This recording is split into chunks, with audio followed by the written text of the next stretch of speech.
আজকে আমি চলে এসেছি রংপুরের লালদিঘিতে। এখানে আমি দেখতে এসেছি সাইকেলের হাট। এখানে দেখতে পাচ্ছেন অনেক ধরনের সাইকেল আসছে। রংপুরে অনেক দূর দূরান্ত থেকে অনেক সাইকেলিস্টরা চলে এসেছে তাদের সাইকেলে সেল করতে। এখানে দেখতে পাচ্ছেন বড়দের, ছোটদের বিভিন্ন ধরনের সাইকেল আছে। চলুন একজন বিক্রেতা থেকে তাদের সাইকেলের দামটুকু জেনে নেই। ভাইয়া, সাইকেলটা কি আপনার?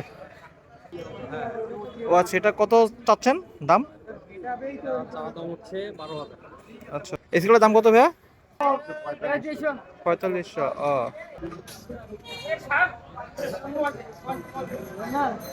চাচা, এই সাইকেলের দাম কত?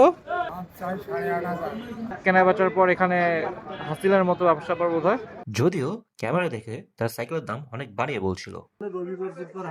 আচ্ছা আচ্ছা, কটা থেকে কটা পর্যন্ত?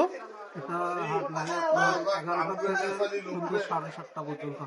আচ্ছা আচ্ছা, এখানে কি সব জায়গা থেকে মানে রংপুর সব জায়গায় সাইকেল কেনা বেচা হয়? সম্ভবত সব জায়গায় সাইকেল এবং রেঞ্জার গাড়ি সব ভালো বেশি বেচে কিনে।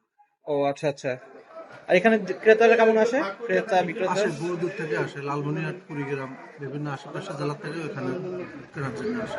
ও আচ্ছা আচ্ছা। যদি কোনো মানে বিক্রেতা সাইকেল বিক্রি করতে আসে তাহলে ডকুমেন্টস সহ আসলে ভালো হবে। এটা অনেকে হয়তো বা জানে না, জানিয়ে দিলাম। সো হাটটা ঘুরে দেখলাম, হাটটা খারাপ না, ভালোই আছে। যদিও তার ক্যামেরার সামনে বলতে রাজি হয় নাই, বাট তারা হচ্ছে যে এখানে হাট ফি হচ্ছে 250 টাকা করে রাখে। তো